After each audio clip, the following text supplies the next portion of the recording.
दोस्तों नमस्कार, मैं VB Tiwari SP Shukla educate channel की आर्ट क्लास में आपका स्वागत, वंदन और अभिनंदन करता हूं।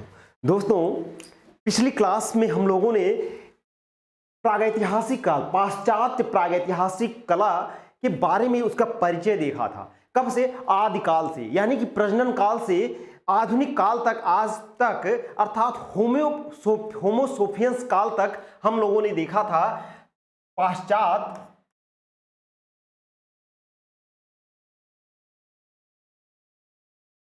पाश्चात्य कला, पाश्चात्य प्रागैतिहासिक कला, प्रागैतिहासिक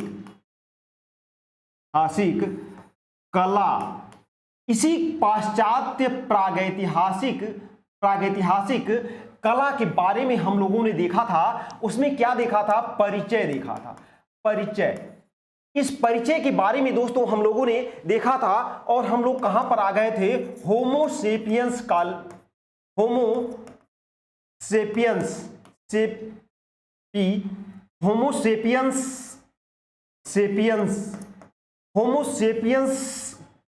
काल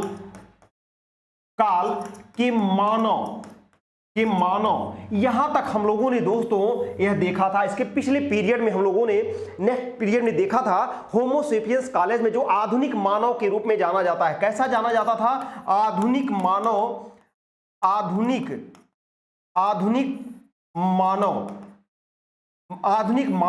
इस काल तक हम लोगों ने देखा था। इसका समय काल था 40,000 ईसा पूर्व। इस काल को हम लोगों ने देखा था दोस्तों, और इसी काल के बारे में हम लोग ज्यादातर जो चर्चा कर रहे थे दोस्तों, वह यही होमो सेपियंस काल ही था। यह जो है दोस्तों होमो सेपियंस काल एशिया के रूप में ज्यादातर जाना जाता था, जो कि हम लोग देखते थे। इसी के बाद प्रस्तर यूरोप के प्राचीन प्रस्तर युग का समय दोस्तों, यूरोप के प्राचीन प्रस्तर युग का समय शुरू हो जाता है। यह है आधुनिक मानव और यूरोप के प्राचीन प्रस्तर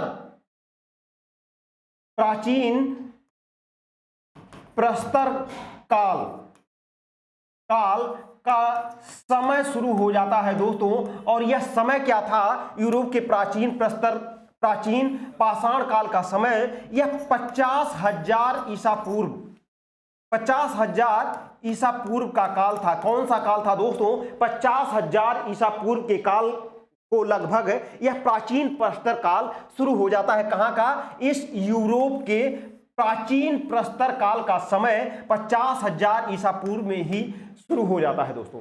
यहां से हम लोग जो आगे बढ़ेंगे स्टेप बाय स्टेप विकास के कार्य को देखते हुए, पहले हम लोगों ने देखा था एजोइक काल, उसके बाद पेलोजोइक काल, उसके बाद मेसोजोइक युग, उसके बाद सिनोजोइक युग के बाद प्राइमेटस, और जितने भी काल के खंडों में आए थे, और उन सभी को 50,000 ईसा पूर्व तक आकर हम लोगों ने होमो सेपियंस काल के मानव की चर्चा करने लगे थे। और यह मानव, होमो सेपियंस मानव दोस्तों आधुनिक मानव था। यहां पर आने के बाद यहां पर कोई भी ऐसी चीज नहीं थी जिसे उसे जाना जा सके। और यह प्रागैतिहासिक मानव जो था, प्रागैतिहासिक मानव जो था दोस्तों, यह प्रागैतिहासिक मानव कैसे अपने जीवन संघर्ष को कर रहा था, उसी के अनुसार वह आगे बढ़ रहा था दोस्तों। और यह प्रागैतिहासिक मानव 3 रूपों में वर्णन किया गया है इसका। पहले तो पूरा पाषाण काल, पहले जो है इन तीनों वर्णन को देख लेते हैं, कौन कौन सा यह वर्णन इसके अंतर्गत आते थे। पहला जो दोस्तों आता है वह है पूरा पाषाण काल। पूरा पाषाण काल का मानव, पूरा पाषाण काल का मानव। दूसरा जो विभाजन किया जाता है वह दोस्तों मध्य पाषाण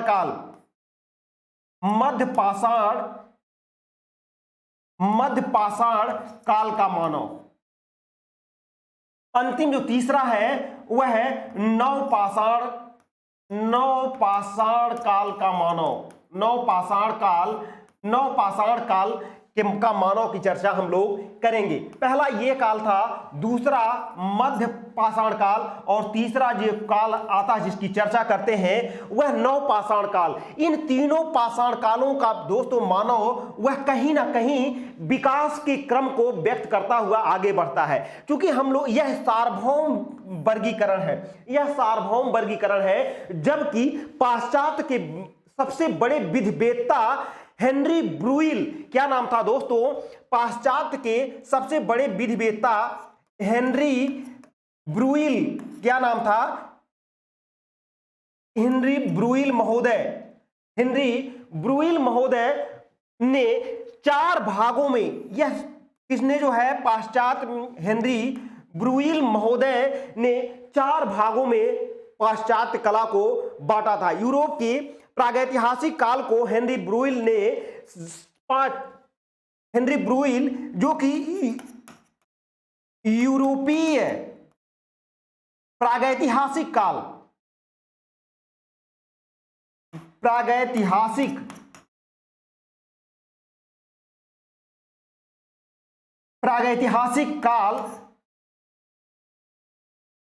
पर शोध करने वाले सबसे पहले व्यक्ति थे। कौन थे? हेनरी ब्रुइल। शोध करने वाले पहले व्यक्ति थे। कौन? हेनरी पहले व्यक्ति थे। और इन्होंने 4 भागों में डिवाइडेशन किया है। कितने भागों में डिवाइडेशन किया है दोस्तों? 4 भागों में इन्होंने, हेनरी ब्रुइल ने 4 भागों में डिवाइडेशन किया है, जो कि पहले देख लेते हैं हेनरी ब्रुइल का विभाजन। पहला जो इन्होंने विभाजन किया था वह मैग्नेशियन काल था या ओरिग्नाशियन काल था। कौन था?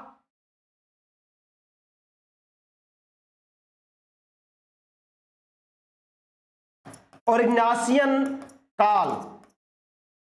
दोस्तों यह ओरिग्नाशियन काल सबसे पहला विभाजन था जो कि हेनरी ब्रुइल महोदय ने पाश्चात्य या यूरोपीय कला विभाजन के काल के विभाजन को इन्होंने व्यक्त किया था। कितने भागों में इन्होंने किया था? पहले व्यक्ति थे जो 4 भागों में विभाजित किए थे। 4 भागों में पाश्चात्य कला को, प्रागैतिहासिक काल को प्रशोध करने वाले पहले व्यक्ति थे। 4 भागों में विभाजित किया था और इन्हीं चारों भागों को विभाजित किया, 4 भागों में विभाजित किया हेनरी ब्रुइल महोदय ने। क्या नाम था? हेनरी ब्रुइल महोदय थे। यह थे कहां के? यह फ्रांस के दोस्तों थे। कहां के? फ्रांस के विद्वान थे। हेनरी पुरातत्वविद थे। क्या थे? फ्रांस के पुरातत्वविद। क्या नाम था?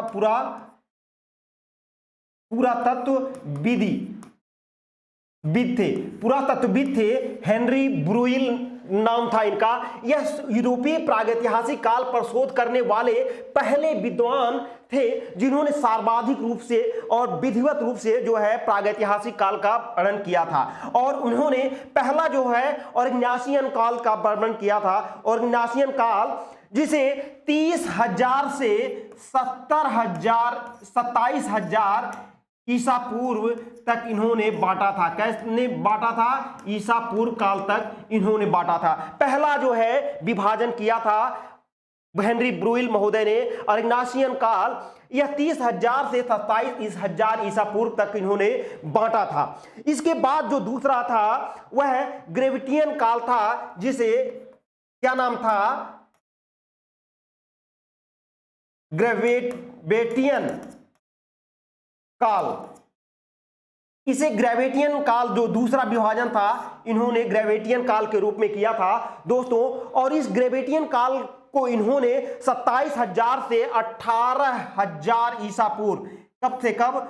27,000 ईसा पूर्व से 18,000 ईसा पूर्व तक इन्होंने इसका कालक्रम निर्धारण किया था। किसका? ग्रेविटियन काल का, ग्रेविटियन काल का ग्रेवेटियन काल का विभाजन 27,000 ईसा पूर्व से 18,000 ईसा पूर्व तक किया था दोस्तों। उसके बाद सिल्यूट्रियन काल का आता है। तीसरा जो काल था वह है सिल्यूट्रियन, नाम क्या है, सोल्यूट्रियन काल। सोल्यूट्रियन काल क्या नाम था, सोल्यूट्रियन काल। सोल्यूट्रियन काल के रूप में इन्होंने दूसरा विभाजन किया था। सोल्यूट्रियन काल के रूप में इन्होंने विभाजन किया था दोस्तों। इस सोल्यूट्रियन काल का समय काल 18,000 से 15,000 ईसा पूर्व था। 18,000 ईसा पूर्व से 15,000 ईसा पूर्व का काल था। कौन सा, सोल्यूट्रियन काल। इसी के बाद दोस्तों इनका चौथा विभाजन जो था वह मैग्दालेनियन काल था। चौथा काल था वह मैग्दालेनियन काल था।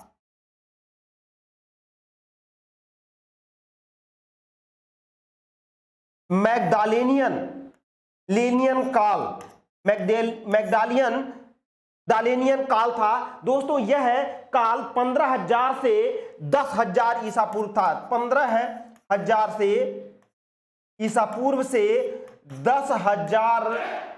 10,000 ईसा पूर्व के काल तक इसे मैग्दालेनियन काल के नाम से जाना जाता था। यही 4 कालखंड है दोस्तों।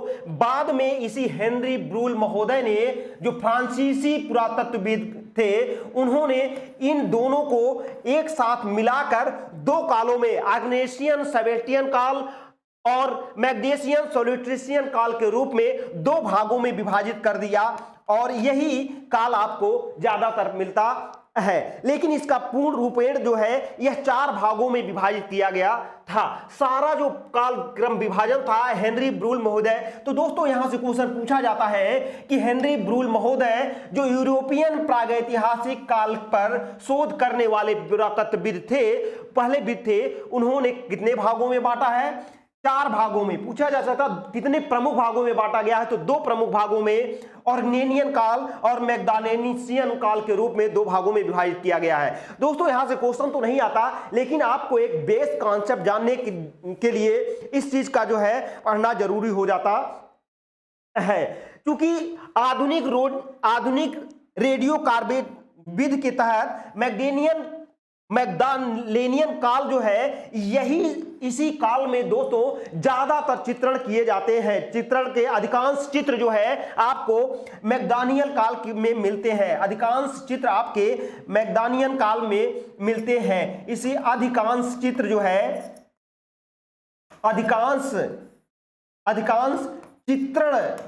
अधिकांश चित्रण इसी मैग्दानियन काल में अधिकांश चित्रण मिलते हैं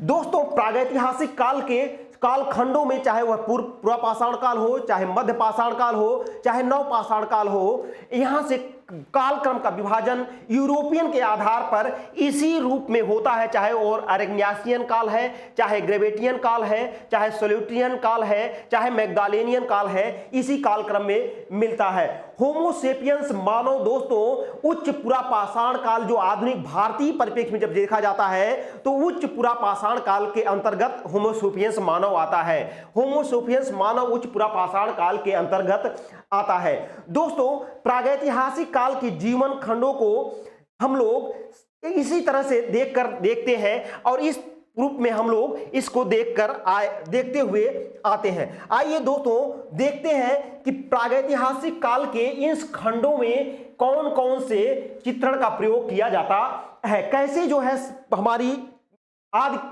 मानव की या प्रागैतिहासिक काल के मानव का जो विकास क्रम था, कैसे उन्होंने चित्रकला का विकास किया, कैसे उनकी अपनी आवश्यकताओं की पूर्ति किया, कैसे वह अपने को ढालकर आज की इस अवस्था में वह पहुंचा है, इस पर एक क्रम से चलते हुए देखते हैं। तो दोस्तों प्रागैतिहासिक चित्रकला के काल में प्रागैतिहासिक कौन सा प्रागैतिहासिक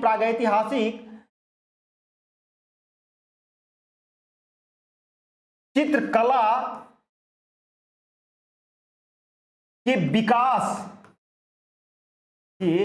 विकास का क्रम तो दोस्तों इसी विकास, चित्रकला के विकास का क्रम अब हम लोग यहां पर देखेंगे। तो दोस्तों प्रागैतिहासिक विकास के क्रम में आज की जितनी भी रूप है, उन सभी रूपों में हमें जो चीज मिलते हैं वह है किस प्रकार से उनका जीवन था, कैसे जीवन थे। आज की जो आधारभूत समस्याएं हैं वही उस समय की आधारभूत समस्याएं थी।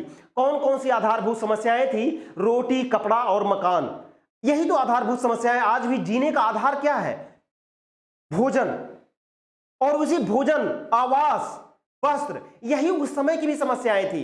एक खुले आकाश में जब ठंड लगती है तो उसे ढकने के लिए एक वस्त्र चाहिए और उसे सर छुपाने के लिए एक आवास चाहिए। और उस समय प्राकृतिक अवस्था में मानव इन सभी चीजों से अवगत नहीं था, लेकिन फिर भी वह आवश्यकताएं जो उसकी समय काल के जो महसूस होती थी, उन्हीं आवश्यकताओं की पूर्ति करने के लिए वह अपने से जीवन से संघर्ष करता हुआ आगे बढ़ता रहा। और जैसे जैसे उसके बुद्धि बोध विकसित होते गए, वह विकास की अवस्थाओं में जूझता रहा। और यही पहली जो उसे थी वह सामाजिक आवश्यकता थी। सामाजिक आवश्यकता थी जो कि सामाजिक जीवन कह सकते हैं। इसके अंतर्गत दोस्तों हम लोग यहां पर उसकी सामाजिक आवश्यकताओं को देखेंगे। पहला क्या था जो विकास के क्रम में सबसे पहला था, वह सामाजिक आवश्यकताएं थी। दूसरी जो विकास की अवस्थाएं थी वह धार्मिक थी, जहां पर वह धार्मिक जीवन था उसका, जहां से वह अपने विकास के मन स्थिति के अनुसार और भय के को भगाने के लिए या जिनसे वह प्रभावित होता था उन्हें आराध्य के रूप में या उन्हें श्रद्धा रूप में या उसी को पूजा पाठ, जादू टोने टोटके के रूप में वह प्रयोग करता था। यह आपकी दूसरी अवस्था थी जिसे वह धार्मिक रूप से इंगित करता था। तीसरी जो है दोस्तों वह आर्थिक दृष्टिकोण का पालन करता था, जो कि आज भी आप करते हैं, चाहे वह खाने की वस्तु हो, आर्थिक जीवन जिसे हम कह सकते हैं। उस समय तो यह नहीं था, लेकिन आज के दृष्टिकोण से अगर देखकर पढ़ेंगे तो वह भी आज ही की समान उसे आवश्यकताएं थी। मैंने बताया था दोस्तों कि मूलभूत समस्याएं क्या क्या होती हैं। वह मूलभूत समस्याएं वहां उस प्रागैतिहासिक काल के मानव की रही हैं। विश्व के किसी भी स्थान पर प्रागैतिहासिक मानव के जीवन से संबंधित समस्त समस्याएं एक साथ थी। बस सिर्फ यह था कि वह अफ्रीका में भी था, वह ऑस्ट्रेलिया में था, वह अमेरिका में भी था, वह यूरोप में भी था और वह भारत में भी था दोस्तों। और सबकी आवश्यकताएं और सभी मूलभूत आवश्यकताएं वह एक ही थी, चाहे वह जिस क्रम में। बस सिर्फ इतना अंतर होता है दोस्तों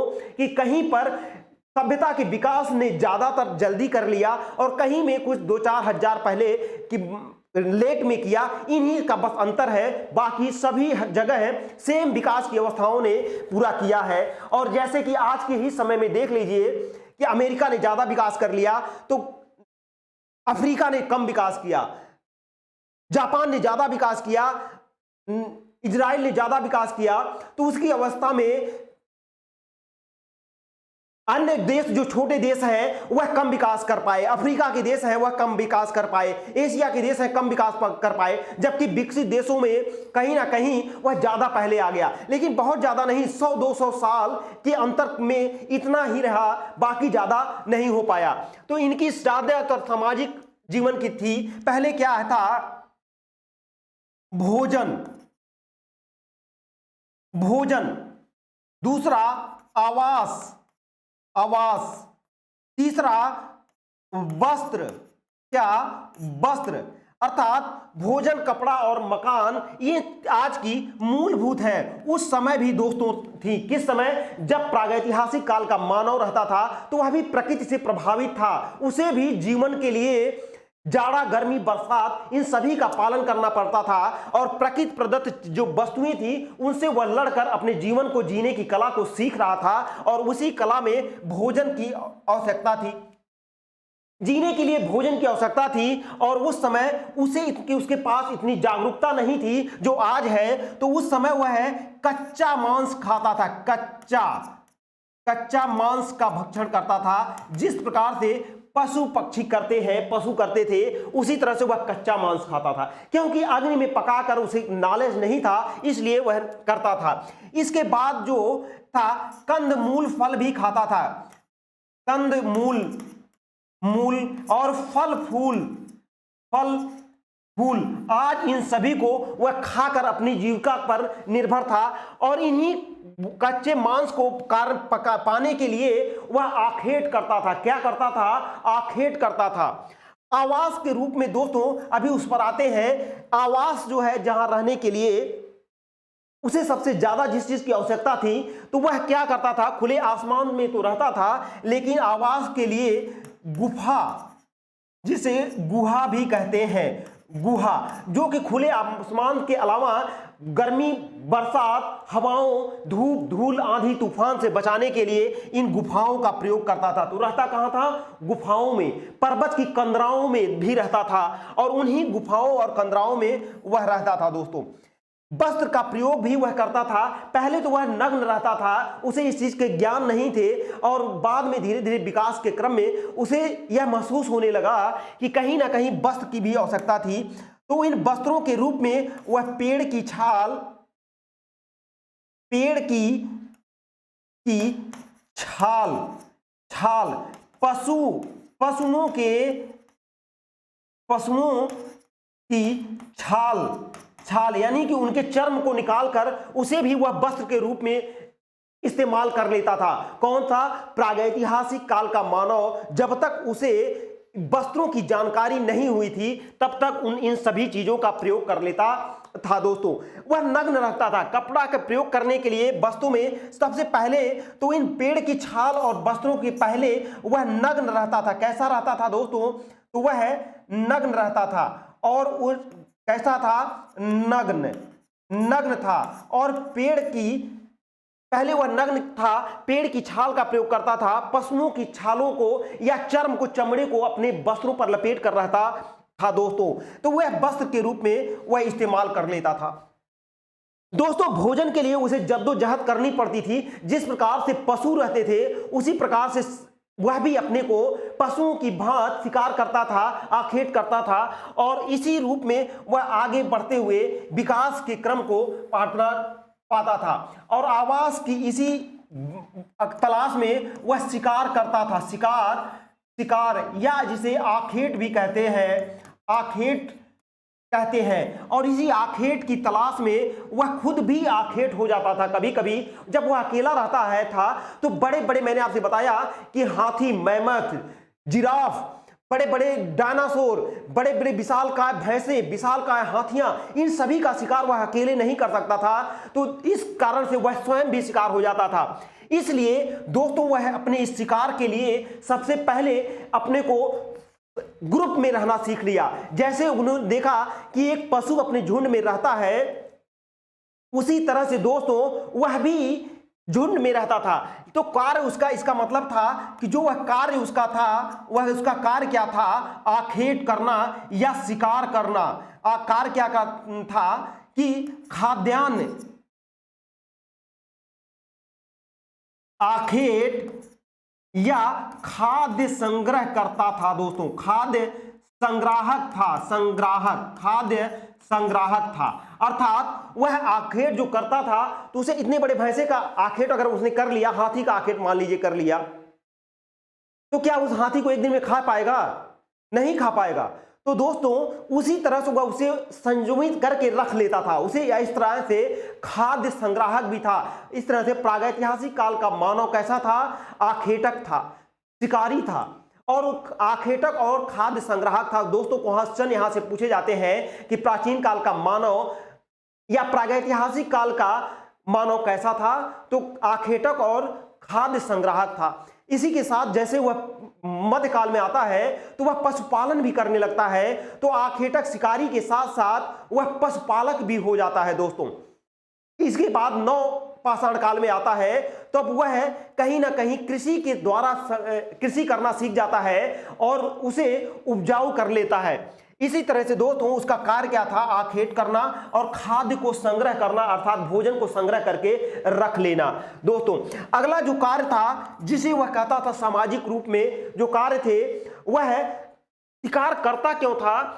दोस्तों, यह भय के कारण वह जानता था कि वह किसी न किसी रूप में सबसे ज्यादा शिकार के चित्र मिलते हैं। किसके चित्र मिलते हैं? भय से और शिकार के चित्र मिलते हैं दोस्तों। शिकार के चित्र भी मिलते हैं, चित्र मिलते हैं। किस युग में? प्रागैतिहासिक काल में शिकार के चित्र मिलते हैं। आखेट के पूछा जाता है कि सबसे ज्यादा चित्र प्रागैतिहासिक काल में किसके चित्र सबसे ज्यादा मिलते हैं दोस्तों? तो वह किसके मिलते हैं? शिकार के चित्र मिलते हैं सबसे ज्यादा। शिकार और शिकारी के चित्र मिलते हैं। पशुओं के, पशु पक्षी यानी कि मानव, पशु पक्षी शिकार, पशु पक्षी और मानव का शिकार वह करता था। मानव जो है आखेट करता था किसका? शिकारी पशुओं का शिकार करता था, पशु पक्षियों का चित्र बनाता था। और दोस्तों उसकी एक विधा थी जिससे वह विश्वास करता था कि जिन भी पशुओं का चित्र वह बना लेता था उस पर यह विश्वास था कि वह सजीव निर्जीव चित्र बनाता था, जिसका उसका यह विश्वास था कि वह शिकार वास्तव में उसे प्राप्त हो जाता था। यह उसकी धारणा थी, यह उसकी धारणा थी। इस तरह से सबसे ज्यादा यह चित्रण किसके लिए करता था? संचार के लिए करता था। चित्रण जो करता था, यह चित्रण वह किसके लिए करता था? संचार के लिए, संचार के लिए चित्रण करता था। किसके? संचार के लिए, अर्थात एक दूसरे को सूचना पहुंचा सके, इसलिए भी यह शिकार किया जाता था। चित्रण जो है यह शिकारियों का चित्रण संचार के लिए किया जाता था दोस्तों। इसके साथ दोस्तों जो वह आगे जो काम करता था उसके पद्धति के अनुसार वह विषय उसका क्या था? प्रमुख विषय उसके क्या थे? तो आखेट प्रमुख विषय उसका था। आखेट विषय, प्रागैतिहासिक मामलों का प्रमुख विषय क्या था? आखेट। आखेट अर्थात शिकार करना।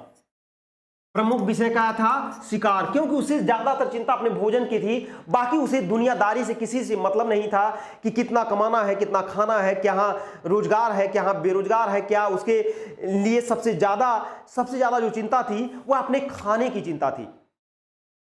उसे जीने मरने की चिंता नहीं थी। इन सभी चिंताओं से वह मुक्त था और कहीं ना कहीं उसे इसी रूप में पशु पक्षी, आखेट विषय क्या था? आखेट, शिकार, पशु पक्षी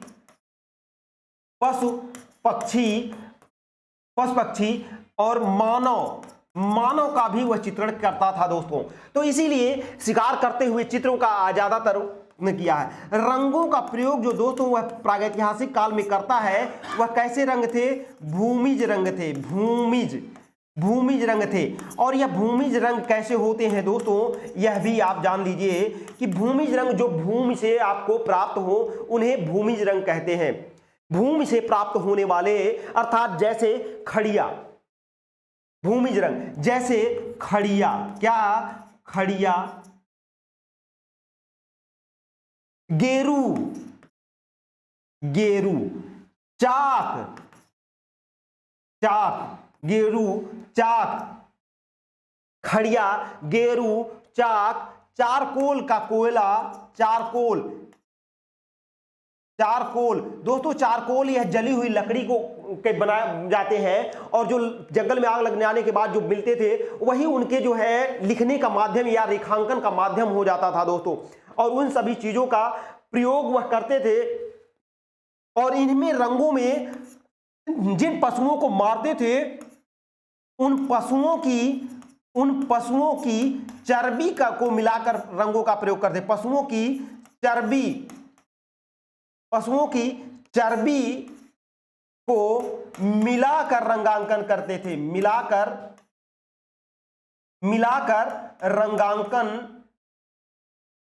रंगांकन करते थे। पशुओं की चर्बी को मिलाकर रंगांकन करते थे। कौन? प्रागैतिहासिक काल के मानव जो है वह पशुओं की। ये सभी इंपॉर्टेंट जो इतने मैं बता रहा हूं दोस्तों, ये सभी इंपॉर्टेंट क्वेश्चन के रूप में है। यहां से दोस्तों आपके क्वेश्चन पूछे जाते हैं। तो प्रागैतिहासिक काल के मानव जिन्होंने चित्रण किया था वह कहीं ना कहीं चारकोल, खड़िया, गेरू और चारकोल का प्रयोग करते थे। और इन रंगों में पशुओं की चर्बी को मिलाकर रंगांकन करते थे दोस्तों। और रंगांकन करते कहां थे? गुफाओं, जहां पर जिस गुफा में जो आवास था उसी गुफाओं की दीवारों पर दीवारों पर छतों पर, उसके जो छत होते थे, दीवारों की छतों पर चित्रण करते थे। अर्थात जो गुफाएं मिलती थी, इन्हीं गुफाओं में जहां वह रहते थे, इन गुफाओं की दीवारों पर भी चित्रण करते थे, और जो नजदीक जिनकी कम ऊंचाई होती थी जिन गुफाओं की उनके छतों पर भी दोस्तों वह करते थे।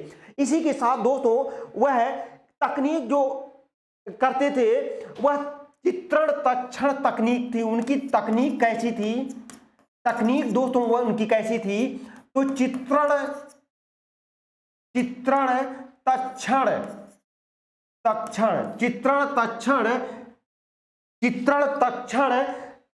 मिश्रण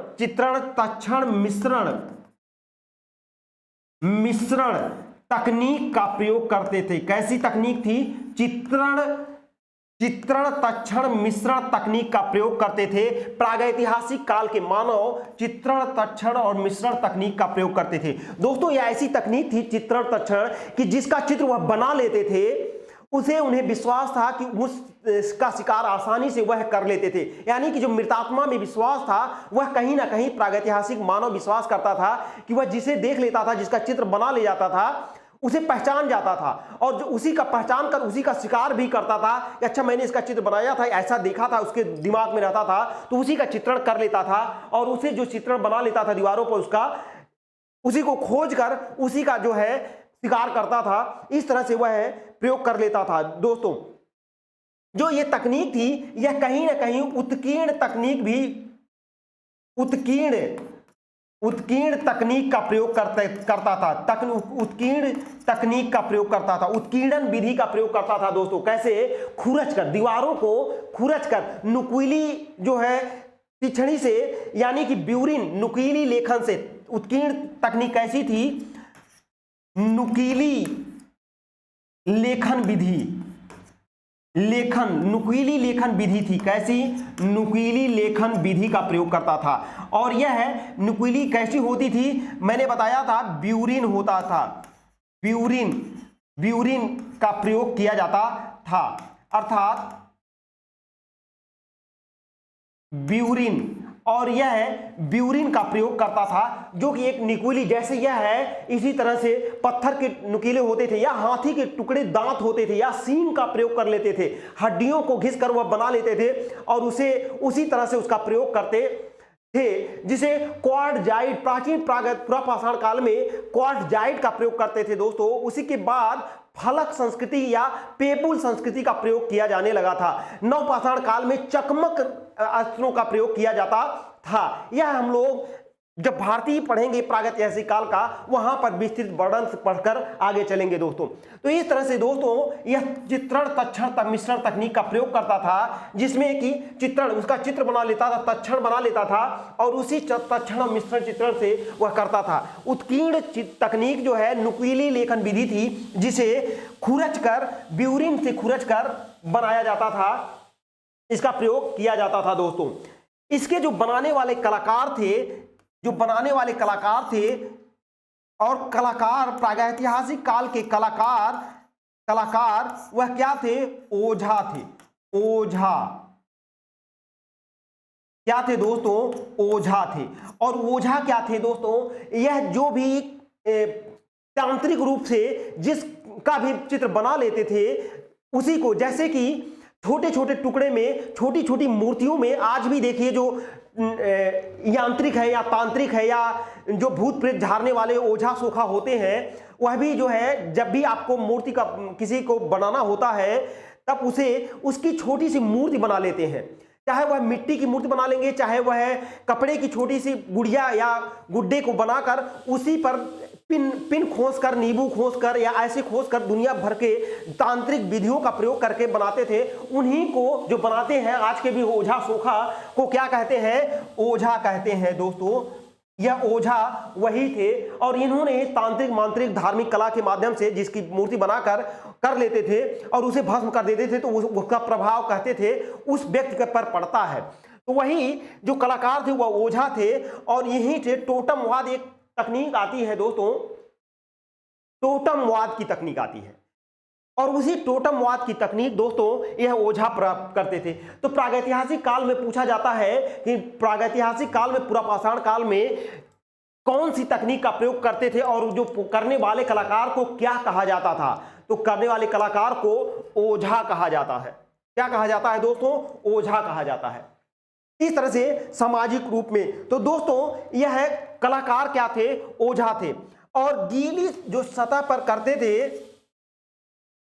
दोस्तों, जो चित्रण करते थे, वह माध्यम इनका क्या होता था?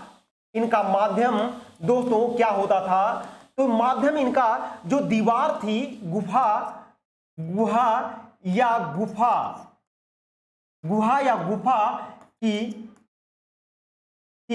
दीवार पर अब इन दीवारों को दोस्तों गीला कर की दीवार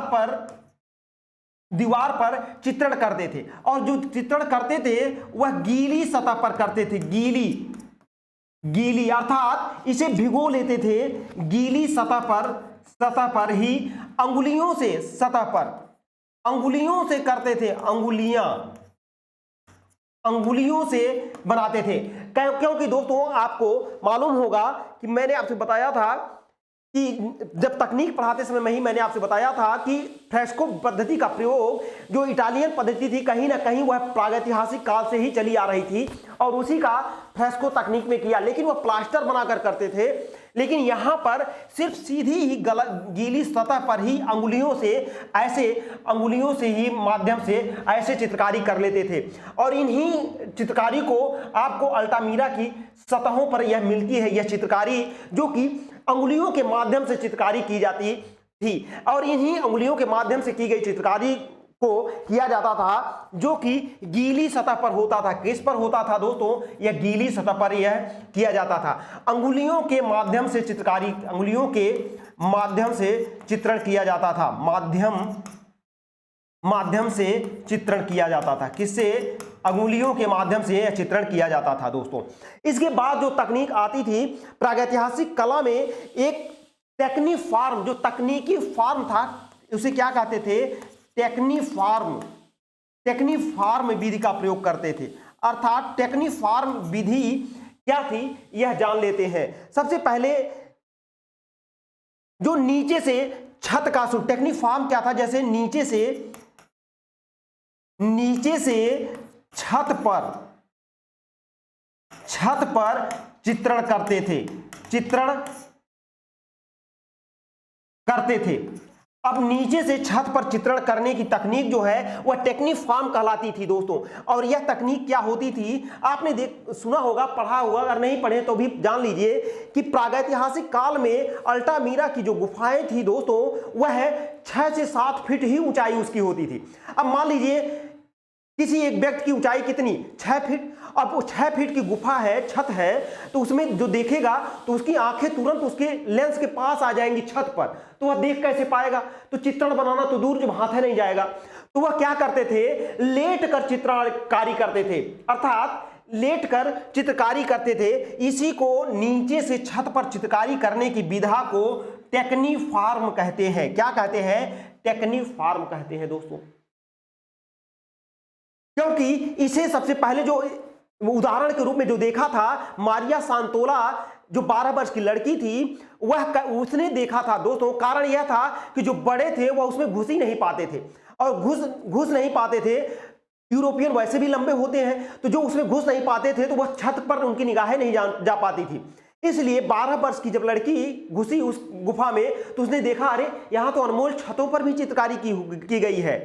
तो वह किया गया चित्रकारी उसने देखा, और उसी ने ही 1879 में ही उसका प्रकाशन किया गया, और यह प्रकाश में आई गुफाएं। तो दोस्तों वह तो बात की बात है, पहले अभी वहां पर हम लोग आएंगे। अभी पहले इस सामाजिक जीवन के परिचय को जान लेते हैं दोस्तों। इसके बाद जो टेक्निक फार्म के बाद जिस चित्रण को हम लोग देखते हैं वह है एक्सरे शैली होती थी। कैसी शैली का प्रयोग करते थे? एक्सरे, यानी कि एक्सरे चित्रण पद्धति का प्रयोग करते थे। कैसे? एक्सरे चित्रण, एक्सरे तकनीक एक्सरे शैली का प्रयोग करते थे।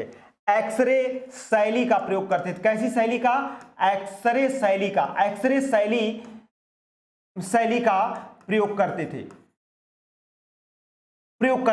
अब एक्सरे शैली क्या थी दोस्तों? किसी भी चित्र को बनाने से पहले उसके पूरे डायग्राम बना लेते थे, रेखा बना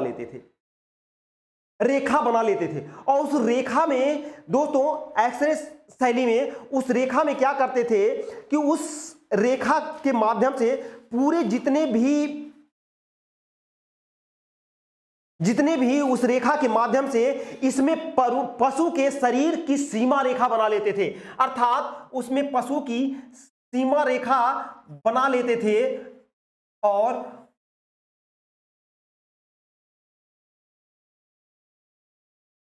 उसके माध्यम से इसकी सीमा रेखा बना लेते थे दोस्तों। और इसको बनाने के बाद इसमें हृदय और वगैरह जो है साफ दिखा देते थे। उसके मुख से उदर अथवा हृदय मार्ग तक का मार्ग बता देते थे। यानी कि इसके हृदय मार्ग से इसके यहां से निकलकर इसके जबड़े से लेकर यहां से इसके हृदय मार्ग तक दिखा देते थे और इसके हृदय मार्ग को दिखा देते थे जो है, और इसके दिखा देते थे।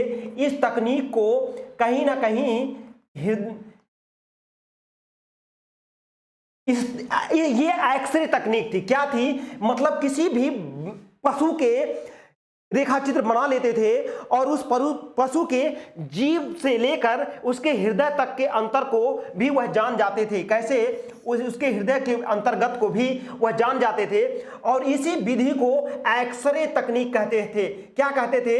एक्सरे शैली का प्रयोग किया जाता था। इसी तकनीक को एक्सरे तकनीक कहते थे दोस्तों, और इस तकनीक को एक्सरे तकनीक कहते थे। कैसे जो है? एक्सरे तकनीक कहते थे। इस तकनीक को एक्सरे तकनीक कहते थे। इस ऐसे जो है विधा का प्रयोग करके वह एक्सरे तकनीक का प्रयोग करके चित्रण करते थे।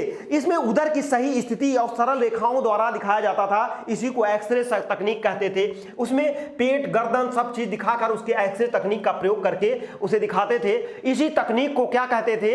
एक्सरे शैली तकनीक कहते थे।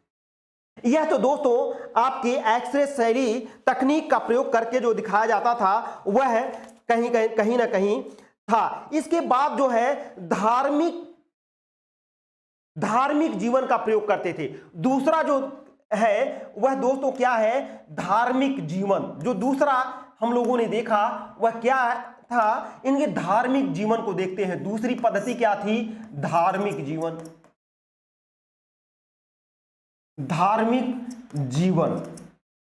अभी तक हम लोगों ने प्रागैतिहासिक काल के, पश्चात प्रागैतिहासिक काल के सामाजिक जीवन को देखा है दोस्तों। अब हम इसके धार्मिक जीवन को देखेंगे कि कैसे जो है दैनिक आवश्यकताओं की पूर्ति करने के लिए जादू टोने का प्रयोग करते थे। भय के कारण विश्वास की मनःशक्ति का प्रयोग करके छोटे छोटे मूर्त के टुकड़ों में का प्रयोग करके गुड्डे बनाकर भय का प्रेरणा स्रोत करते थे। तो पहला जो कारण था वह क्या था? जादू टोने का प्रयोग करते थे। जादू टोने का प्रयोग करते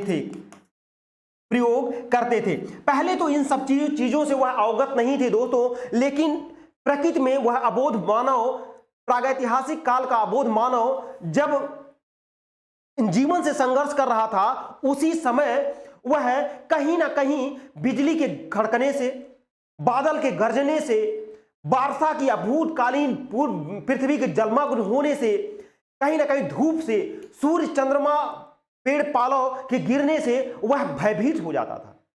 और उन्हीं सब चीजों को, रात के चंद्रमा को, दिन के सूर्य को वह बंधन करता था, उनसे भयभीत हो जाता था और उनकी पूजा करता था। और जो विशाल हाथी, विशाल डायनासोर, विशाल भैंसे को वह देखता था तो वह भयभीत हो जाता था। और उसी भय के कारण कहीं ना कहीं वह धार्मिक जीवन, जो दैनिक आवश्यकताओं की पूर्ति में उसका प्रयोग करता था। दैनिक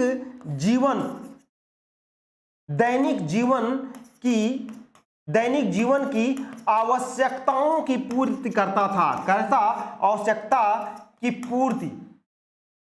आवश्यकता की पूर्ति पूर्ति के लिए इनका जादू टोने का प्रयोग करता था। दैनिक आवश्यकताओं की पूर्ति के लिए दोस्तों वह जादू टोने का प्रयोग करता था। कैसे करता था? जादू टोने का के रूप में दैनिक आवश्यकताओं की पूर्ति करता था। अर्थात वह दोस्तों कहीं ना कहीं प्रागैतिहासिक काल का मानव जब इन जादू टोने का प्रयोग करता था तो उसमें वह छोटे छोटे पशुओं के, यानी कि जिसका शिकार करना होता था, जिससे डरते थे, उन पशुओं का चित्रण कर लेता था। अर्थात पशुओं का चित्रण करता था, चित्रण कर लेता था, पशुओं का चित्र बना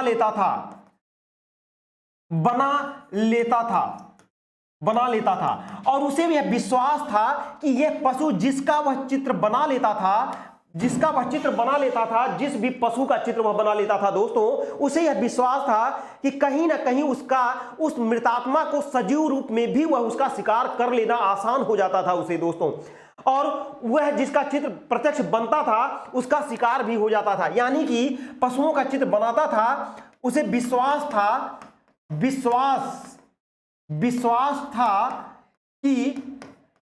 कि उसका शिकार भी करना आसान था, शिकार भी करना आसान हो जाता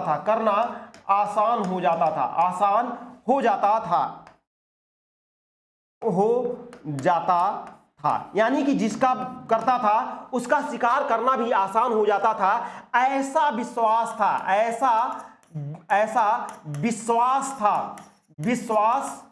था। किसे विश्वास था? प्रागैतिहासिक काल के मानव को ऐसा विश्वास था उसे कि जादू टोने के रूप में जिस भी चित्रण को वह बना लेता था उसे विश्वास हो जाता था। अच्छा चीज दोस्तों यह भी समझिए, अगर किसी चीज को सबसे पहले अगर मान लीजिए हम मकान भी बनाते हैं तो उसका चित्रण बना लेते हैं, फिगर बनाते हैं और मन में कल्पना शक्ति कर लेते हैं कि ऐसा है, अगर उसके पैरों पर वार करेंगे तो वह गिर जाएगा, वह भाग नहीं पाएगा या हम पर आक्रमण नहीं कर पाएगा, तब हम उसका शिकार करेंगे।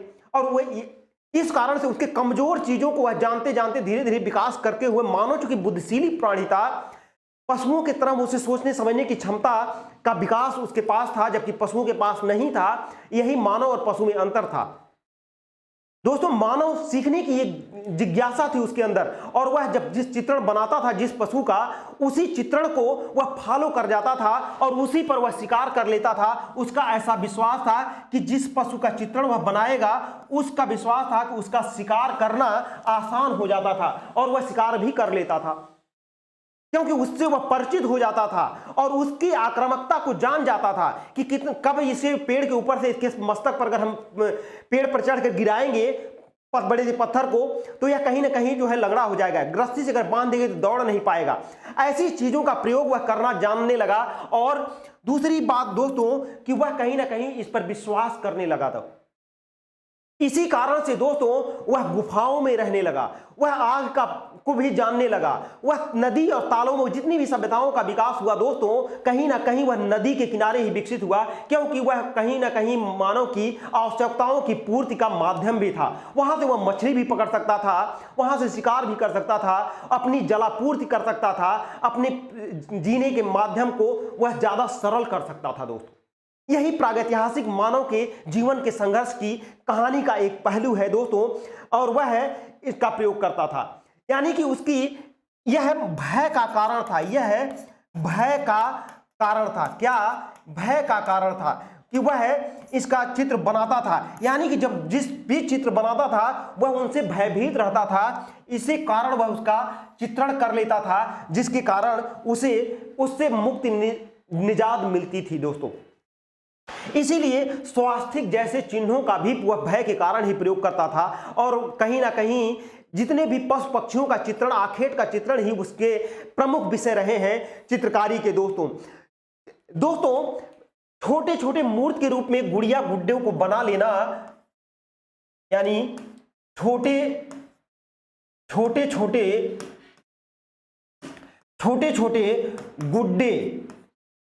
गुड्डे और गुड़ियों को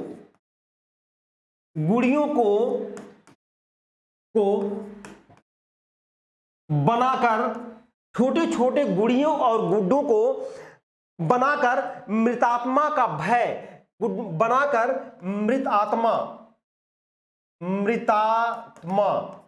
मृतात्मा का भय को दूर करने की प्रेरणा प्राप्त करता था। कि प्रेरणा प्राप्त करता था। कौन सा प्राप्त करता था? कौन प्राप्त करता था? प्रागैतिहासिक काल का मानव दोस्तों, वह छोटे छोटे जो है जिनसे भी वह डरता था, उनके छोटे छोटे चित्रों को बनाकर, चाहे वह भैंसा हो, चाहे वह हाथी हो, चाहे शेर हो, चाहे जो भी जानवर हो, उन सभी के छोटे छोटे टुकड़ों को बनाकर, वह उसकी मूर्तियों को बनाकर उस पर जो है उससे प्रेरणा लेकर अपने भय को दूर करता था जो मरे हुए रहते थे। क्योंकि जब वह शिकार करने जाता तो ऐसा नहीं था कि वह शिकार ही करता था, वह भी स्वयं भी शिकार हो जाता था। क्योंकि बहुत विशालकाय जानवर होते थे, तो जिनके आज भी देखिए एक शेर का शिकार करना कितना मुश्किल होता, वह भी आदमखोर, अगर वह भी तो अपने जीने के लिए करता था। इस कारण से कहीं ना कहीं मानव उनके मृतात्मा का भय को दूर करने की प्रेरणा प्राप्त करता था। छोटे छोटे गुड्डे और गुड़ियों को बनाकर वह उससे जो है प्रेरणा लेता था और अपने भय को दूर करता था। दोस्तों, यही टोटमवाद की कल्पना थी। यही टोटमवाद की कल्पना कहलाती है। यही टोटमवाद की कल्पना कहलाती है। कौन सी? यही टोटमवाद की कल्पना कहलाती है। कौन सी? यह छोटे छोटे गुड्डे और गुड़ियों को बनाकर मृतात्मा के भय को दूर करने की प्रेरणा टोटमवाद की कला कहलाती है दोस्तों। और यह टोटमवाद की कल्पना कहलाती थी। इसके बाद जो है पेट्रोग्लिफ कला का विकास होता है दोस्तों। कौन सी कला का? पेट्रोग्लिफ कला। पेट्रोग्लिफ कला। पेट्रोग्लिफ कला यह दोस्तों क्या थी? पेट्रोग्लिफ कला यह है, पेट्रोग्लिफ कला दोस्तों संदेश वाहन का काम करती थी। अर्थात गुफाओं और भित्तियों पर, गुफाओं की दीवारों पर, गुफाओं की दीवारों पर चित्रों की रचना, अर्थात गुफाओं की दीवारों पर संदेशप्रद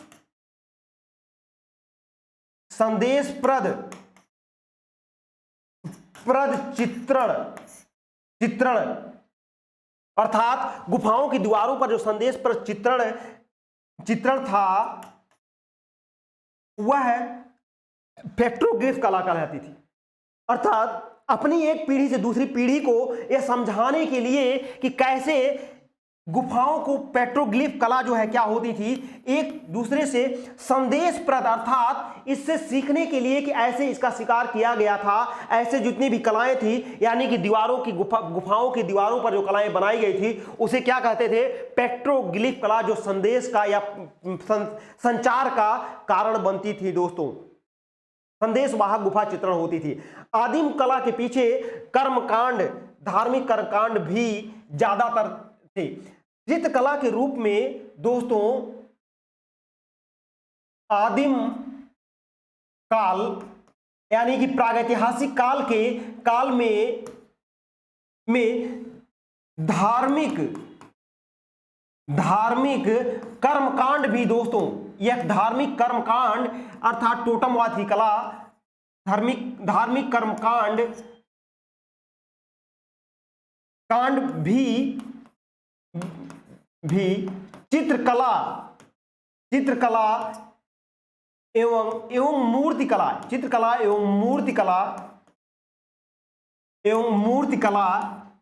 के विकास में योगदान दिया था। के विकास में अहम योगदान दिया।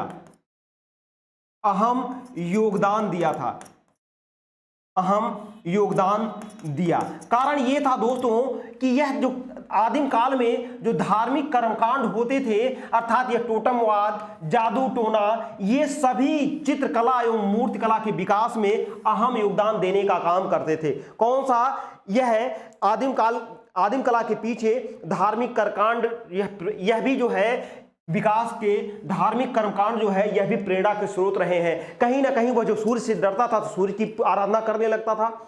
पीपल बरगद या बड़े बड़े विशालकाय वृक्षों के को भी देखता था तो उससे भी प्रभावित होता था।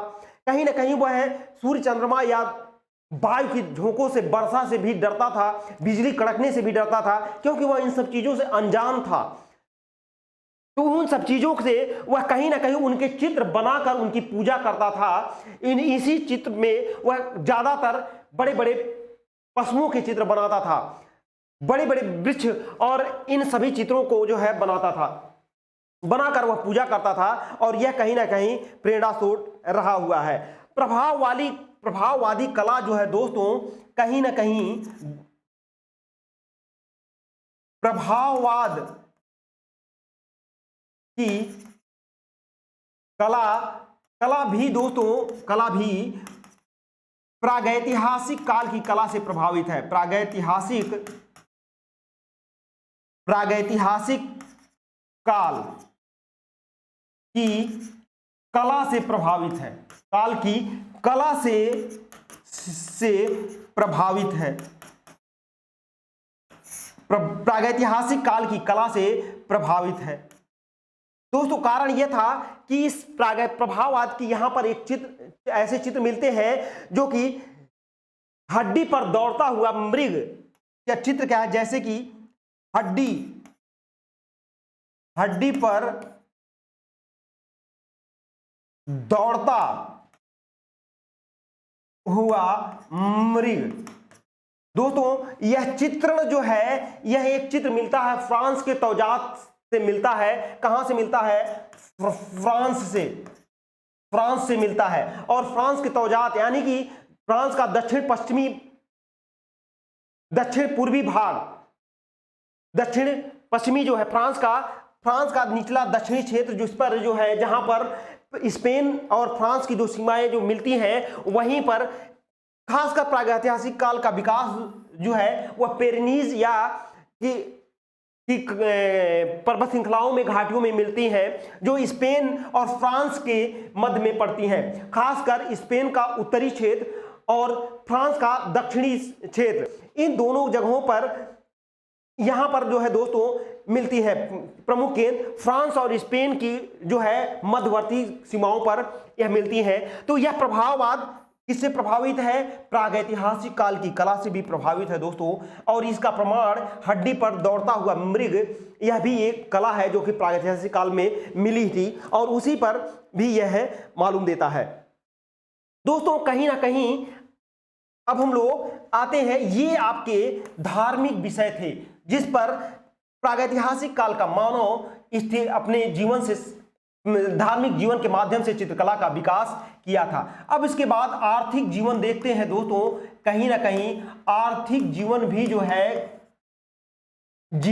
आर्थिक जीवन भी ज्यादातर उत्तरदायित्व है प्रागैतिहासिक काल के विकास में। जैसे कि दोस्तों समूह में शिकार करना, अकेले वह किसी बड़े जानवर का शिकार नहीं कर पाता था, वह समूह में शिकार करना, समूह में शिकार या आखेट करना सीख गया। शिकार या आखेट करता था, आखेट करता था। दोस्तों यह भी आर्थिक जीवन उसमें था और इन शिकार से ही दोस्तों उसे, आखेट से ही उसे भोजन भी मिलता था, उसे वस्त्र भी मिलता था और उसे ईंधन भी मिलता था। ये सभी चीजें उसे कहीं ना कहीं इस शिकार से मिलती थी। पहला भोजन मिलता था, वस्त्र मिलते थे, जो इसके चर्म होते थे, पशुओं के चर्म, वस्त्र भी मिलते थे और ईंधन की भी मिलता था उसे, चर्बी वगैरह को मिलाकर वह रंगों में प्रयोग भी करता था, तो यह भी मिलता था दोस्तों। उसका आर्थिक जीवन इस तरह से था। गुफाओं में समूह में रहना खाद्य संग्राहक था, अर्थात जो इस समूह में शिकार करता था, तो इसका मतलब था कि समूह में रहता था, में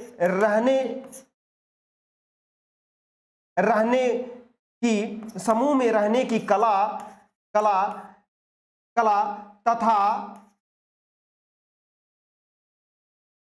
आपस में मिल बांटकर, आपस में मिल बांटकर, आपस में मिल बांटकर खाना, यह भी इसके आर्थिक जीवन से संबंधित हो गया। दूसरा जो दोस्तों यह था कि कहीं ना कहीं वह गुफाओं में रहता था, खाद्य संग्राहक था, अर्थात कोई ना कोई जब शिकार करने जाते थे तो वह उसे संग्रहित करते थे। कैसे? खाद्य संग्राहक के रूप में जाना जाता है, संग्राहक के रूप में खाद्य संग्रह करता था, यानी कि खाद्य संग्राहक के रूप में भी वह जाना जाता था, आर्थिक जीवन में था। पशु की छाल के वस्त्रों का प्रयोग करता था और खाद्य संग्राहक में मांस, कच्चे मांस के साथ साथ फल फूल भी वह संग्रह, फल फूल, कंदमूल आदि रूप में करता था। दोस्तों वह वनस्पतियों का प्रयोग भी सीख गया था, वनस्पति का प्रयोग करना भी सीख गया था, वनस्पति प्रयोग भी सीख गया था, वनस्पति प्रयोग करता था। तो दोस्तों कहीं ना कहीं वह वनस्पतियों का प्रयोग करना भी सीख गया और इनसे क्षुधा पूर्ति के साथ साथ वह भूमिज अर्थात रंगों का भी प्रयोग करना सीख गया था। वह रंगों में चाक, खड़िया,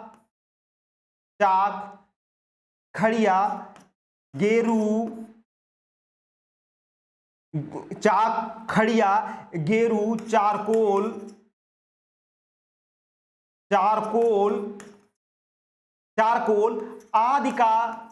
आदि का प्रयोग भी वह जानने लगा था। दोस्तों तो यह उसके रंगों में चाक, खड़िया, गेरू, चारकोल आदि का प्रयोग करके वह रेखांकन करता था दोस्तों। और चर्बी को, इन रंगों में चर्बी का प्रयोग करता था, चर्बी का प्रयोग रंगों में मिलाने के लिए करता था, मिलाने के लिए करता था। किसके लिए? चर्बी का प्रयोग रंगों में मिलाने के लिए करता था। यह प्रागैतिहासिक काल का मानव दोस्तों चर्बी में रंगों का प्रयोग मिलाने के लिए, चर्बी का प्रयोग रंगों में मिलाने में के लिए भी करता था। दोस्तों गुफाओं में रहता था और नदी और झीलों के रूप में, नदी या झील दोस्तों, नदी या झील में के किनारे रहता था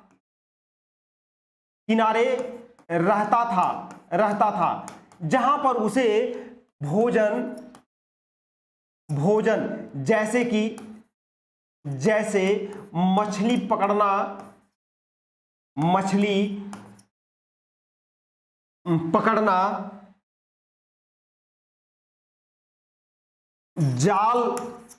जाल या गड्ढे बनाकर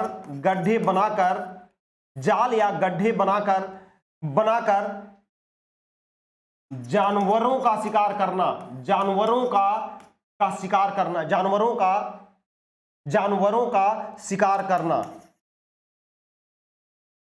शिकार करना दोस्तों। इसके साथ ही वह कहीं ना कहीं मछली पकड़ना, प्यास के लिए पानी से प्यास बुझाना आदि सभी चीजों का प्रयोग दोस्तों वह प्रागैतिहासिक काल का मानव आर्थिक रूप में करने लगा।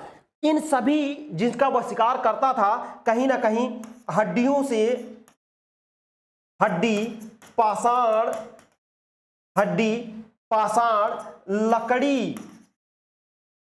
लकड़ी से औजार बनाता था दोस्तों। कौन सा? कैसा? औजार बनाता था। तो इन सभी से, हड्डी से, पाषाण से, लकड़ी से औजार बनाता था। क्या बनाता था दोस्तों? औजार बनाता था। प्रागैतिहासिक काल का मानव यह का आर्थिक जीवन ऐसा ही था जहां से वह बनाता था, अर्थात औजारों और अस्त्रों शस्त्रों का प्रयोग वह इसी औजार बनाकर उन्हीं से करता था। तो इस तरह से दोस्तों कहीं ना कहीं उस काल का मानव इन सभी चीजों का प्रयोग करता था। तो दोस्तों यह आपके प्रागैतिहासिक काल के मानव के सामाजिक, आर्थिक और जीवन से संबंधित जितने भी तथ्य थे उनका प्रयोग किया गया। दोस्तों कहीं ना कहीं प्रागैतिहासिक काल का मानव जो था वह जिस भी प्रवृत्ति का प्रयोग करता था उन सभी चित्रों में कहीं ना कहीं दोस्तों वह मूर्ति कला का, मैंने आपसे बताया कि धार्मिक जीवन में वह मूर्ति कला अर्थात अपने भय को व्यक्त करने के लिए वह मूर्ति कला के रूप में भी प्रयोग करता था। इस तरह से दोस्तों पूर्व पाषाण कालीन मूर्ति कलाओं को भी हम लोग देख लेते हैं, कैसे किन कलाओं का प्रयोग वह करता था। यानी कि पूर्व पाषाण काल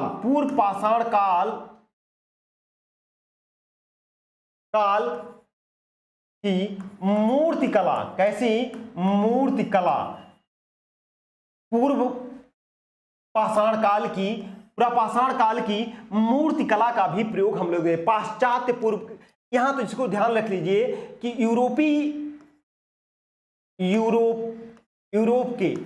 यूरोप के पूर्व पाषाण काल की मूर्ति कला का परिचय अब हम लोग देख लेते हैं। तो इस अब तक हम लोगों ने जो देखा वह चित्रकला के विकास और मानव जीवन के रूप में यह मिलता है दोस्तों।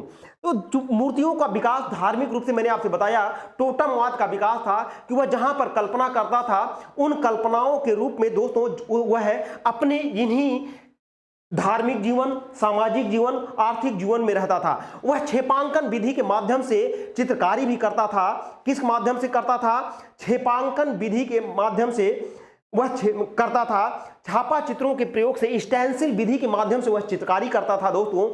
और उन चित्रों पे कहीं ना कहीं ऐतिहासिक काल के का परिचय मिलता था। सार्वधिक चित्र जो है वह किसके बने हैं? आखेट के बने हैं। किसके चित्र हैं? सार्वधिक चित्र किसके हैं? आखेट के हैं। और रंगों के में उस ज्यादातर गेरू रंगों का प्रयोग करता था। तो इसी धार्मिक जीवन के अंतर्गत जो है वह सबसे पहले मूर्ति कला का विकास करता। मैंने आपसे बताया था कि टोटमवाद के तहत उसकी आस्था थी कि जिससे वह भयभीत होता था उसका चित्र वह बना लेता था दोस्तों। आइए प्रथम चित्र देखते हैं, नरसिंह की मूर्ति। प्रथम किसका है? नरसिंह की मूर्ति। नरसिंह की मूर्ति दोस्तों यह एक चित्र है जो कि मेमने मैथन के हाथी दांत से बनी हुई है। यह मूर्ति कब है? 30,000 ईसा पूर्व की है। 30,000 ईसा पूर्व में बनी हुई है। मैंने बताया था दोस्तों कि यूरोपीय पाश्चात्य चित्रकला का इतिहास कितने वर्ष पुराना है? 30,000 ईसा पूर्व, यानी कि 30,000 वर्ष पुराना है। वह कौन सा मूर्ति कला या चित्रकला का इतिहास? वह है मैग्नेशियन काल के समय का 30,000 ईसा पूर्व वह पुराना है। तो इस काल में यह बनी हुई नरसिंह की मूर्ति है, प्रथम चित्र है जो कि हाथी के दांत पर बनाई गई है। यह मूर्ति कहां से प्राप्त होती है? जर्मनी से प्राप्त होती है। कहां से प्राप्त होती है दोस्तों? तो यह जर्मनी से प्राप्त होती है और यह हाथी के दांत पर बनाई गई है। यह किस पर बनाई गई है? हाथी के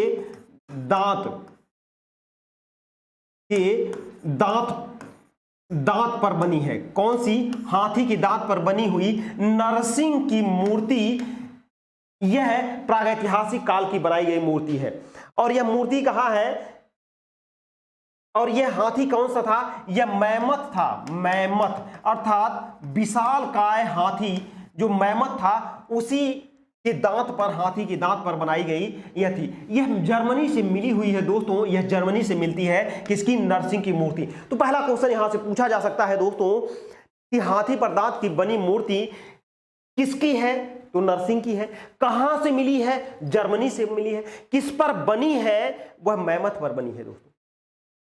अगली जो मूर्ति है वह है बिलेनडॉर्फ की देवी या बिलेनडॉर्फ की नारी मूर्ति। बिलेनडॉर्फ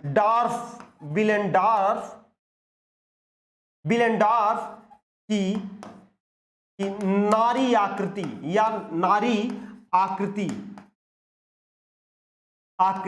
इसका नाम दोस्तों कई रूपों में है। विलेंडॉर्फ की सौंदर्य देवी भी कहा जाता है, विलेंडॉर्फ की नारी आकृति भी कहा जाता है और विलेंडॉर्फ की वीनस भी कहा जाता है। इसी को दूसरा नाम विलेंडॉर्फ की वीनस भी कहा जाता है।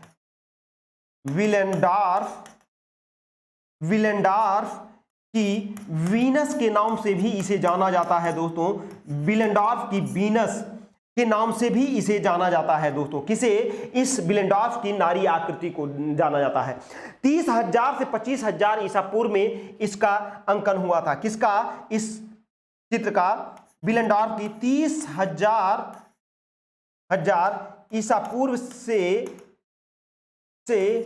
25,000 ईसा पूर्व में यह आकृति बनाई गई थी। और यह मिलती कहां से है दोस्तों? यह वियना से मिलती है। कहां से मिलती है? वियना, ऑस्ट्रिया की राजधानी वियना से यह मिलती है दोस्तों। कहां से मिलती है? वियना।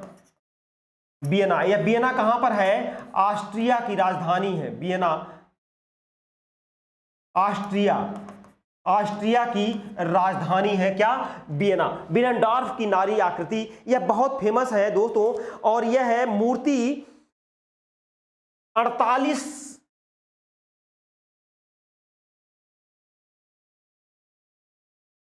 48 बाई 43 दोस्तों, 43 बाई 8 इंच ऊंची है। कितनी? 8 इंच ऊंची है, अर्थात इसकी ऊंचाई कितनी है? 43 बाई 8 इंच ऊंची है। यह विलेंडॉर्फ की नारी आकृति जो है दोस्तों। और यह है natural history of museum, natural history of museum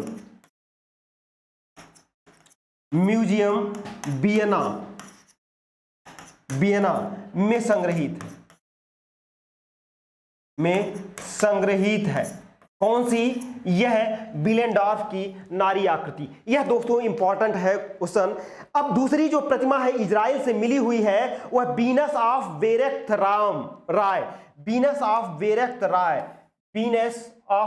वेरेख्त राय। यह अगली मूर्ति जो है वह कौन है?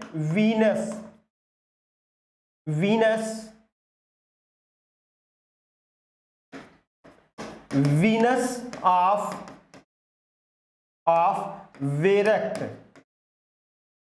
वेरेख्त राय। यह है इजराइल से मिली हुई दोस्तों। कहां से? इजराइल से मिली हुई मूर्ति है। वीनस ऑफ वेरेख्त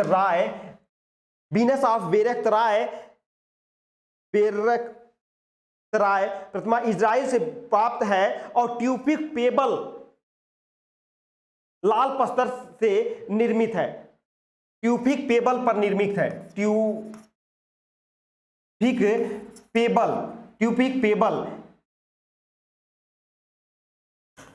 पेबल अर्थात से निर्मित है। अर्थात दोस्तों यह ट्यूपिक पेबल का मतलब होता है ज्वालामुखी राख। ज्वालामुखी राख होती है, ज्वालामुखी राख से यह निर्मित है। कौन सी? ज्वालामुखी राख को ट्यूपिक पेबल से निर्मित है। कौन सी? वीनस ऑफ वेरेख्त राय। यह इजराइल से मिली हुई है मूर्ति है दोस्तों। अगली जो मूर्ति है दोस्तों वह वीनस ऑफ टान। अगली मूर्ति क्या है? वीनस ऑफ टान। वीनस ऑफ टान। यह दोस्तों यह भी मूर्ति है। कहां से जो है? यह भी मूर्ति है वीनस ऑफ टान। मोरक्को उत्तरी अफ्रीका से मिली है। कहां से? मोरक्को अर्थात उत्तरी अफ्रीका। दोस्तों यह मोरक्को की राजधानी रबात है, यह अफ्रीका का सबसे उत्तरी छोर है, उत्तरी और पश्चिमी छोर है, और स्पेन के जस्ट नीचे, पुर्तगाल के जस्ट बगल, स्पेन के जस्ट नीचे ही यह मोरक्को स्थित है। और वहीं पर वीनस ऑफ टांटान, यह एक मूर्ति का नाम है, यह वहां से मिली हुई है। वुमेन्स हेड फ्रॉम बास्पेई, फ्रांस से एक मिली मूर्ति है। वुमेन्स ऑफ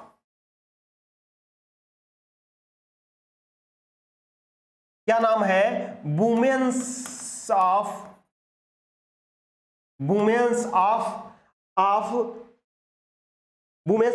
हेड फ्रॉम बास्पेई, वुमेन्स ऑफ हेड फ्रॉम बास्पेई, क्या नाम है, नाम बहुत कठिन, बासेमपोई। दोस्तों यह है वुमेन्स ऑफ हेड फ्रॉम बासेमपोई मूर्ति है। दोस्तों यह कहां से मिली हुई है, यह फ्रांस से मिली हुई है, यह फ्रांस से मिली हुई मूर्ति है।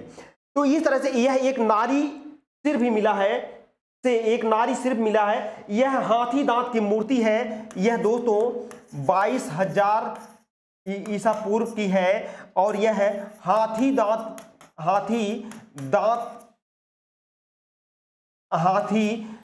पर बनाई गई, हाथी दांत पर बनाई गई है, हाथी दांत पर बनाई गई है। और यह कहां से मिली है, फ्रांस से मिली हुई है दोस्तों। अगला जो है वीनस ऑफ लेस्पाग, यह भी फ्रांस से है। कौन सी मूर्ति अगली है दोस्तों, Venus of Lespugue, Venus of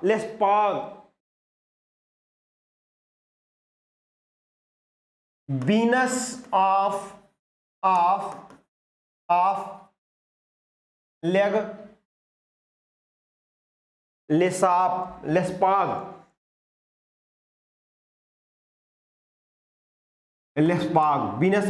Lespugue, यह भी दोस्तों फ्रांस से पाई गई है। 20,000 से 18, यह कहां से मिली है, फ्रांस से मिली है, और 20,000 से 18,000 ईसा पूर्व की बताई जाती है।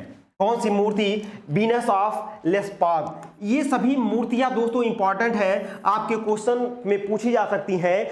चोटिल महिष, अगला जो एक मूर्ति शिल्प है,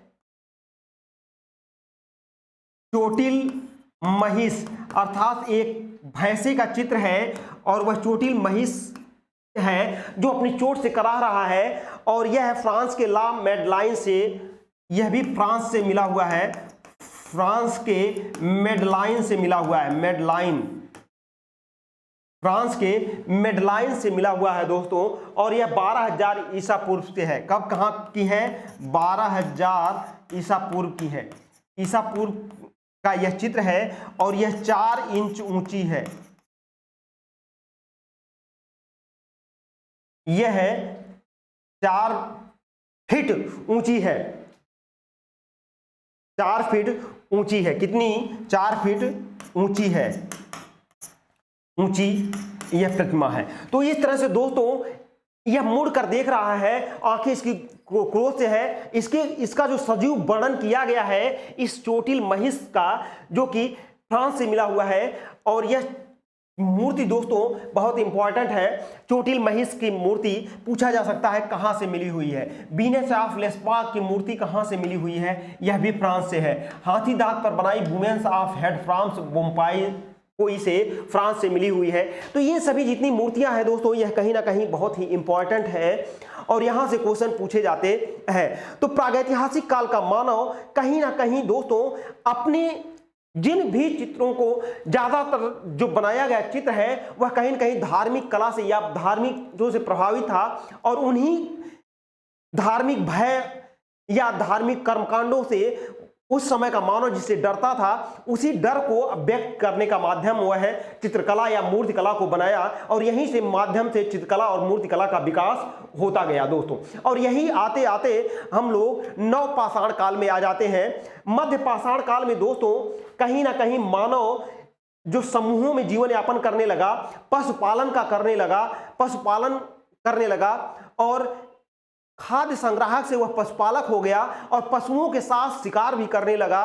कहीं ना कहीं उसे भोजन को कच्चा मांस या कंदमूल तो वह तब भी खाता था। यह बाद में आग के आविष्कार को भी वह जानने लगा और उस बाद में नवपाषाण काल में आने के बाद वह आग के उपयोग की कला को भी सीख गया और धीरे धीरे वह कच्चे मांस को वह पकाकर खाने लगा। बस वह एक जगह स्थिर होकर रहने लगा, झोपड़ी बनाकर रहने लगा। ये सभी नवपाषाण काल में उसका विकास उत्तरोत्तर वह विकास होता गया और बाद में आकर जब 5000 ईसा पूर्व में आता है तब उसकी जो है कलाओं का, सभ्यताओं का विकास हो जाता है। वह बस्ती बनाकर रहने लगता है और उस बस्तियों में समूह बनाकर रहता था, समूह बनाकर शिकार करता था, कृषि का जान गया, बर्तन बनाना जान गया और इन सभी का विकास होता गया और इसी कालक्रम में वह खेती करना भी सीख गया और धीरे धीरे वह एक सभ्य मानव की तरफ बढ़ने लगा। और जैसे जैसे वह सभ्य मानव की तरफ बढ़ता गया कहीं ना कहीं वह एक उत्तम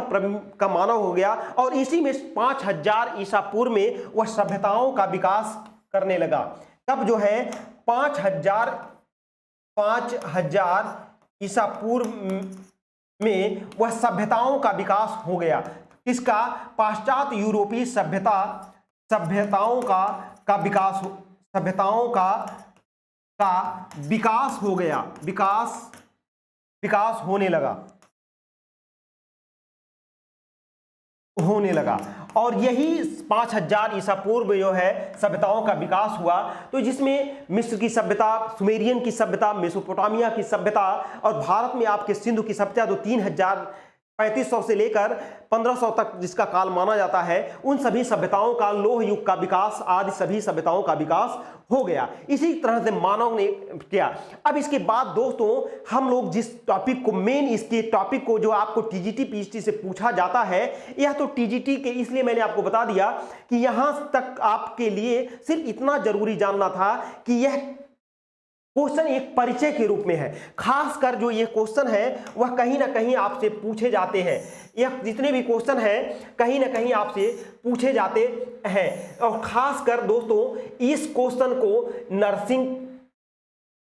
खासकर इस नरसिंह की मूर्ति को ध्यान रखिएगा और इस विलेंडॉर्फ की मूर्ति अर्थात विलेंडॉर्फ की वीनस को भी जानिएगा और यह वियना के संग्रहालय में संग्रहित है, ऑस्ट्रिया से है और यह क्वेश्चन इसका 43 बाई 8 इंच ऊंची जो है natural history of museum Vienna में यह संग्रहित है। यह भी दोस्तों इंपॉर्टेंट है और यह खासकर इंपॉर्टेंट इसकी इंच की दूरी जो है और यह विलेंडॉर्फ ऑफ है, यह कहीं ना कहीं बहुत इंपॉर्टेंट है। तो यहां से क्वेश्चन पूछा जा सकता है दोस्तों, इसलिए मैंने आपको यह बता दिया।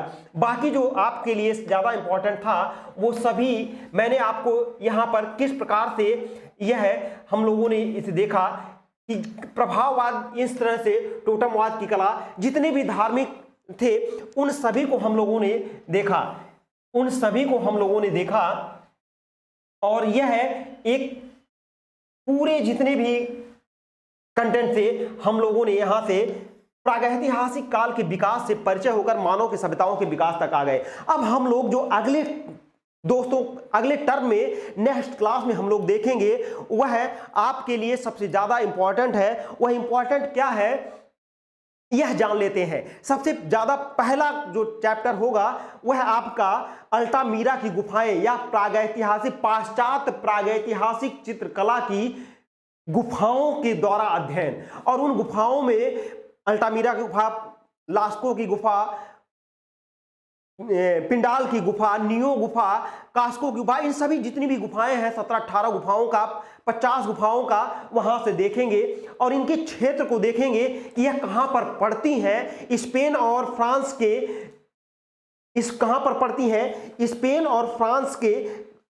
फ्रांस के दक्षिण पश्चिमी और स्पेन के उत्तर पूर्वी भाग में कांटाब्रिया क्षेत्र है, उस क्षेत्र में यह पड़ती हैं और इन्हीं चित्रकारों को रेखांकन और को माना जाएगा और यह परीक्षोपयोगी क्वेश्चन अब यहां से शुरू होगा और गुफाओं का अध्ययन हम लोग करेंगे। किसका जो है अगला जो है गुफाओं का अध्ययन हम लोग, गुफाओं का, और वह भी खासकर पाश्चात्य गुफाएं, किसकी जो है पाश्चात्य या यूरोपीय पाश्चात्य या यूरोपीय गुफाओं का अध्ययन, गुफाओं के माध्यम से चित्रकला का अध्ययन। और इसमें क्या क्या देखेंगे हम लोग दोस्तों, इसमें अगला में अल्टामीरा की गुफा यहां से दोस्तों अब अगले टर्म में हम लोग देखेंगे, नेक्स्ट क्लास में देखेंगे दोस्तों। इसी के साथ दोस्तों नेक्स्ट क्लास में मिलते हैं। पढ़ते रहिए। और अब यह जुड़ने का समय है, नोटिफिकेशन आपको कभी भी किसी भी वक्त भी जारी हो सकता है, जैसे ही मंत्रालय बनेगा, शिक्षा मंत्री, क्योंकि 2024 तक के विज्ञापन को आपके पास समेट कर रख लिया गया है। 224 तक के जितने भी अध्याचन है वह आपके पास कैन बोर्ड ने अपने पास मंगा लिया है, और उन्हीं विज्ञापनों को तुरंत वह देगा, और काफी ज्यादा संख्या में वैकेंसी रहेगी, और इसलिए आपके पढ़ना बहुत जरूरी है दोस्तों। यहां से अगर एडमिशन लेकर आप पढ़ते हैं तो यह दावा है कि अभी से आप जुट जाइए, और जुटने के साथ एकदम विधिवत क्लास 1 by 1 आप पढ़ते चलिए, आपको कोई भी टॉपिक नहीं छूटेगा। और यह गारंटी है कि अगर पूरा टॉपिक कंप्लीट कर लिए तो 99% क्वेश्चन आपको इस पूरे सिलेबस के सारे, चाहे जिस भी एग्जाम को देंगे, पूरा कंटेंट आपके सामने 99 यानी कि 100% सिलेबस तो कवर किया जाएगा। उसके बाद 99% क्वेश्चन भी आपके इसी नोट से रहेंगे, यह आपको दिया जाएगा दोस्तों। इस तरह से जुड़िए और ज्यादा से ज्यादा लाभ उठाइए दोस्तों। फिर उसके बाद नेक्स्ट क्लास में मिलते हैं। स्वस्थ रहिए और पढ़ते रहिए। अपने लक्ष्य को बना लीजिए कि मुझे अब की बार जो भी वैकेंसी आएगी उसमें अंडर 50 रहना है, अंडर 50 रहना है, और अंडर 50 अगर रहेंगे तब आपका सिलेक्शन होगा। यह मानकर तैयारी करते हुए दोस्तों आगे बढ़िए। इसी के साथ दोस्तों जय हिंद, धन्यवाद, और नेक्स्ट क्लास में मिलते हैं। ओके, थैंक्स दोस्तों।